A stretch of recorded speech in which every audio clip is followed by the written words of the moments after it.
क्या मृत्यु के बाद उसी परिवार में जन्म होता है? जय श्री कृष्ण। राधे राधे मित्रों। क्या एक ही परिवार में आत्मा का पुनर्जन्म संभव है? क्या आत्मा अपने ही कुल में बार बार जन्म लेकर अपने अधूरे कर्मों को पूरा करती है? क्या आत्मा अपने पाप या पुण्य के कारण अपने ही वंश में वापस लौट सकती है? यह कथा महाभारत काल से जुड़ी हुई है और भगवान श्री कृष्ण स्वयं इस रहस्य को उजागर करते हैं। महाभारत का युद्ध समाप्त हो चुका था। धर्मराज युधिष्ठिर ने हस्तिनापुर का शासन संभाल लिया था। पांडवों ने अपनी संपूर्ण शक्ति से राज्य को धर्म के मार्ग पर चलाने का प्रयास किया, किंतु उनके मन में अब भी कई आध्यात्मिक प्रश्न थे।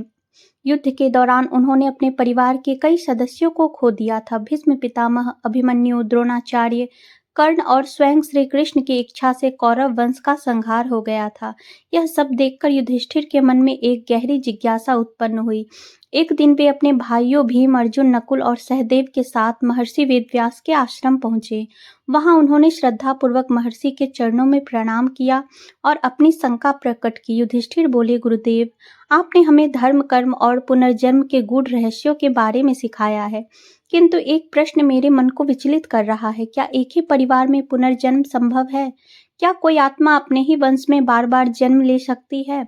मित्रों, फिर महर्षि वेदव्यास ने गहरी दृष्टि से युधिष्ठिर को देखा। वे जानते थे कि युधिष्ठिर कोई साधारण मनुष्य नहीं थे। वे स्वयं धर्मराज के अंश अवतार थे, जिनका हृदय सदा सत्य की खोज में लगा रहता था। उन्होंने कुछ क्षण ध्यान लगाया, फिर गंभीर स्वर में बोले, धर्मराज, यह प्रश्न जितना सरल लगता है उतना ही गूढ़ और रहस्यमय है। पुनर्जन्म के नियम अटल है, किंतु कभी कभी कोई आत्मा विशेष परिस्थितियों में अपने ही कुल में बार बार जन्म लेती है। यह तब होता है जब उसके अधूरे कर्म उसी परिवार से जुड़े होते हैं, या जब उसने अपने पूर्व जन्म में कोई विशेष संकल्प या श्राप प्राप्त किया होता है। युधिष्ठिर और उसके भाई ध्यानपूर्वक सुन रहे थे। महर्षि वेदव्यास आगे बोले, पुनर्जन्म के 3 कारण होते हैं। पहला, प्रारब्ध कर्म। जो कर्म पहले किए गए हैं वे अगले जन्म में फल देने के लिए बाध्य होते हैं। दूसरा, संस्कारों का प्रभाव। जब किसी आत्मा की गहरी स्मृतियां या भावनाएं अधूरी रह जाती है तो वह जन्म लेने के लिए उसी स्थान की ओर आकर्षित होता है। तीसरा, ऋणानुबंध। यदि किसी आत्मा का किसी कुल या परिवार से गहरा संबंध हो तो वह वहां पुनः जन्म ले सकती है। यह संबंध प्रेम, घृणा, पाप या पुण्य किसी भी रूप में हो सकता है।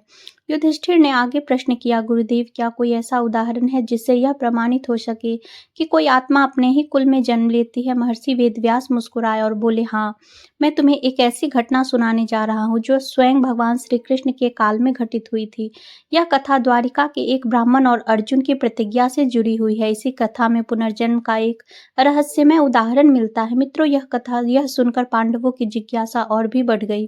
महर्षि वेदव्यास ने एक प्राचीन कथा सुनानी शुरू की और बोले, महाभारत युद्ध के समय जब श्री कृष्ण द्वारिका में राज कर रहे थे, तब एक दिन एक ब्राह्मण उनके दरबार में आया। वह अत्यंत व्यथित था। उसने प्रभु श्री कृष्ण के चरण पकड़कर विलाप किया। युधिष्ठिर और पांडव एकाग्र होकर सुन रहे थे। महर्षि ने आगे कहा, ब्राह्मण समस्या विचित्र थी। वह बोला कि उसकी जितनी भी संतानें जन्म लेती है वे सभी जन्म लेते ही मृत्यु को प्राप्त हो जाती है। यह घटना बार बार घटित हो रही थी। ब्राह्मण ने सोचा कि यह उसके किसी पाप का फल है, किंतु जब उसने सभी प्रकार के अनुष्ठान किए तब भी समाधान नहीं मिला। अंततः वह श्री कृष्ण के पास पहुंचे। मित्रों, यह सुनकर युधिष्ठिर के मन में कौतूहल उत्पन्न हुआ। गुरुदेव, क्या श्री कृष्ण ने ब्राह्मण की समस्या का समाधान किया? महर्षि वेदव्यास ने उत्तर दिया, हाँ, किंतु इस घटना में एक गूढ़ रहस्य था। ब्राह्मण का यह केवल एक साधारण घटना नहीं थी, बल्कि यह पुनर्जन्म और कर्म के संबंध से जुड़ा हुआ था। जब अर्जुन को इस घटना का पता चला तो उसने ब्राह्मण से प्रतिज्ञा की कि वह स्वयं उसकी अगली संतान की रक्षा करेगा। किंतु जब ब्राह्मण का पुत्र फिर से गायब हो गया तब अर्जुन ने स्वयं यमलोक की यात्रा की। भीम ने आश्चर्यचकित होकर पूछा, क्या अर्जुन यमलोक तक चले गए? महर्षि ने उत्तर दिया, हाँ। अर्जुन ने वहां जाकर यमराज से इस घटना का रहस्य पूछा। तब यमराज ने उसे बताया कि यह ब्राह्मण कोई साधारण आत्मा नहीं है। यह आत्मा पहले भी इसी कुल में जन्मी थी और अपने कर्मों के कारण इसे बार बार अपने ही परिवार में जन्म लेना पड़ा। मित्रों, युधिष्ठिर और पांडव अब पूरी तरह इस कथा में डूब चुके थे। महर्षि वेदव्यास ने अंत में कहा, धर्मराज, यह कथा तुम्हें यह समझाने के लिए है कि आत्मा के कर्म उसके पुनर्जन्म का निर्धारण करते हैं। यदि आत्मा का कोई विशेष संबंध किसी परिवार से हो तो वह उसी कुल में पुनः जन्म ले सकती है, कभी पुण्य के कारण, कभी श्राप के कारण, तो कभी किसी अधूरे कार्य को पूरा करने के लिए। युधिष्ठिर ने गहरी सांस ली और बोले, अब मैं समझ गया कि कर्म, परिवार और पुनर्जन्म का रहस्य कितना गहरा है, किंतु मुझे अब इस कथा को विस्तार से सुनने की जिज्ञासा है। महर्षि वेदव्यास मुस्कुराए और बोले, तो सुनो द्वारिका के उस ब्राह्मण की पीड़ा और अर्जुन की प्रतिज्ञा की पूरी कथा। काल चक्र निरंतर घूमता रहता है, जन्म और मृत्यु का खेल अनवरत चलता रहता है। परंतु जब कोई आत्मा विशेष कारणों से बार बार जन्म लेती है तो यह एक रहस्य बन जाता है। यह घटना उस समय की है जब भगवान श्री कृष्ण द्वारिका में अपने राजमहल में निवास कर रहे थे। द्वारिका, जो समुद्र के मध्य बसी हुई एक दिव्य नगरी थी, जहाँ धर्म और सत्य के पालन का आदर्श स्थापित किया गया था। श्री कृष्ण वहाँ अपने भक्तों को आशीर्वाद दे रहे थे, न्याय कर रहे थे और जगत के कल्याण हेतु अपनी लीलाएं रच रहे थे। एक दिन द्वारिका के राजमहल के द्वार पर एक ब्राह्मण पहुंचा। उसका शरीर अत्यंत कृशकाय था, मुखमंडल पर गहन पीड़ा के चिन्ह निशान थे और नेत्रों से अश्रुधारा बह रही थी। वह रोते रोते प्रभु श्री कृष्ण के पास पहुंचा और उनके चरणों में गिरकर अत्यंत करुण विलाप स्वर में बोला, हे द्वारकाधीश, हे योगेश्वर, मुझ पर कृपा कीजिए, मेरी व्यथा को सुनिए। मैं एक धर्मपरायण ब्राह्मण हूँ। मैंने जीवन भर सत्य और अहिंसा का पालन किया है, कभी किसी का अहित नहीं किया। फिर भी मैं एक ऐसे दुर्भाग्य से ग्रसित हूँ जिसका कोई उपाय नहीं दिखता। श्री कृष्ण ने प्रेम पूर्वक ब्राह्मण को उठाया और बोले, वत्स, शांत हो जाओ, कहो तुम्हारे मन की व्यथा क्या है। ब्राह्मण ने अपने आंसू पोंछे और कांपते हुए स्वर में कहा, हे माधव, मेरे जितने भी पुत्र जन्मे वे सभी जन्म लेते ही मृत्यु को प्राप्त हो गए। यह मेरे साथ 5वीं बार हो चुका है। मैं एक पिता हूँ, अपने पुत्र को जन्म लेते ही अपनी गोद में निर्जीव पाया। क्या यह मेरे पूर्व जन्मों के पापों का परिणाम है? क्या मेरी आत्मा किसी श्राप से बंधी है? क्यों मेरे पुत्र इस संसार में आते ही चले जाते हैं? मित्रों, ब्राह्मण की यह पीड़ा सुनकर समस्त द्वारिका में हलचल मच गई। वहां उपस्थित सभी नागरिक ब्राह्मण के दुख को देखकर व्यथित हो गए। लोग आपस में चर्चा करने लगे, क्या यह ब्राह्मण किसी श्रापित कुल का है? क्या यह भगवान की कोई विशेष लीला है? क्या इसे किसी ऋषि या देवता ने श्राप दिया है? वहां उपस्थित सभी लोग सोच रहे थे कि जब स्वयं भगवान श्री कृष्ण इस धरती पर विराजमान है तो किसी भक्त को इतना कष्ट क्यों मिल रहा है? क्या इस ब्राह्मण के भाग्य में ही ऐसा दुख लिखा है? ब्राह्मण अत्यंत दुखी और व्याकुल था। उसका हृदय इतना पीड़ा से भर गया कि वह क्रोध में आकर बोला, हे यादव श्रेष्ठ, आप नारायण के अवतार है, आप त्रिकालदर्शी, आप जगत के पालन करता है, फिर भी आपने मेरे इस दुख को देखा और चुप रहे। हे माधव, यदि आप मेरे पुत्र को वापस नहीं ला सकते तो मैं समस्त द्वारिका को श्राप दे दूंगा। यहाँ किसी भी कुल में कोई पुत्र जन्म नहीं लेगा। ब्राह्मण के इस क्रोध पूर्ण वचन को सुनकर वहां उपस्थित सभी लोग भयभीत हो गए। उसी समय पांडवों में श्रेष्ठ गांडीवधारी अर्जुन वहां उपस्थित थे। उन्होंने ब्राह्मण की पीड़ा को सुना और स्वयं आगे बढ़कर प्रतिज्ञा की कि हे ब्राह्मण, तुम व्यथित मत हो।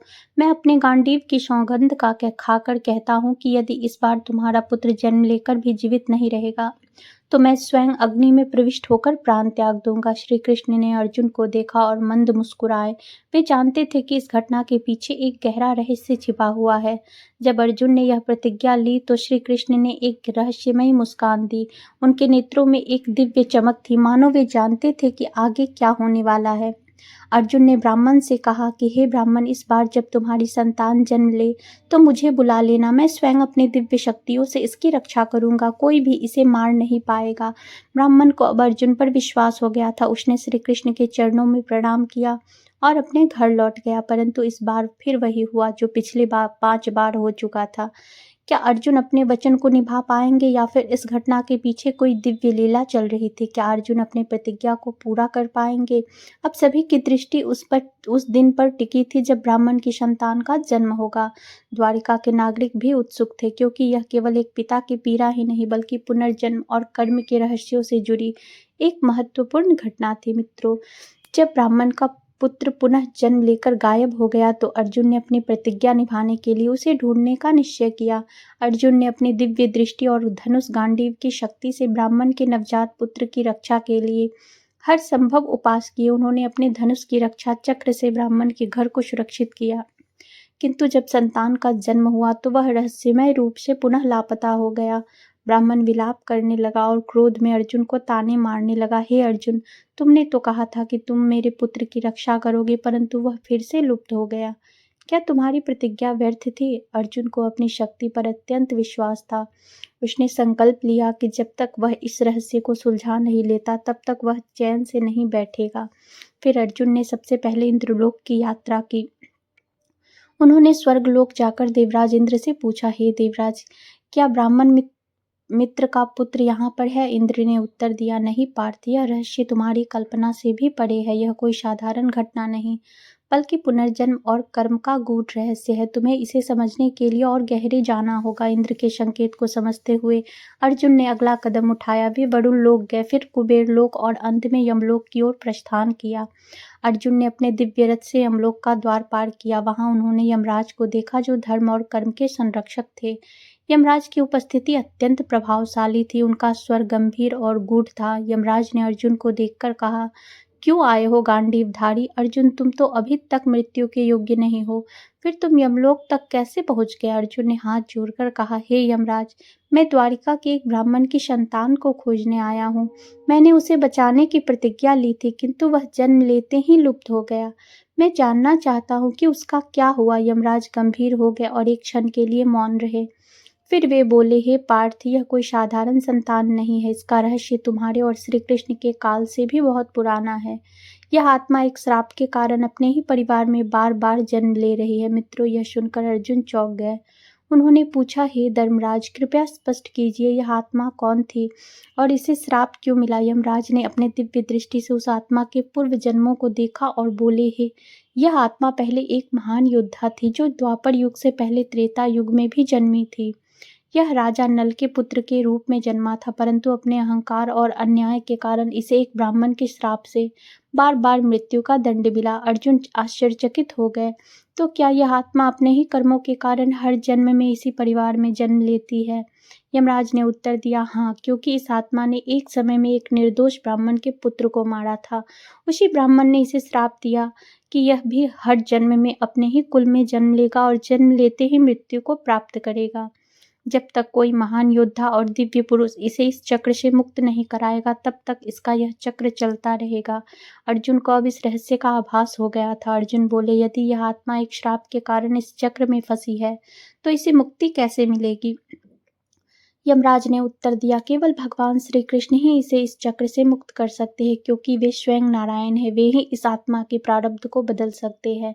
यदि वे चाहे तो इसे मोक्ष मिल सकता है। अर्जुन ने तुरंत श्री कृष्ण का ध्यान किया और उन्हें यमलोक बुलाया।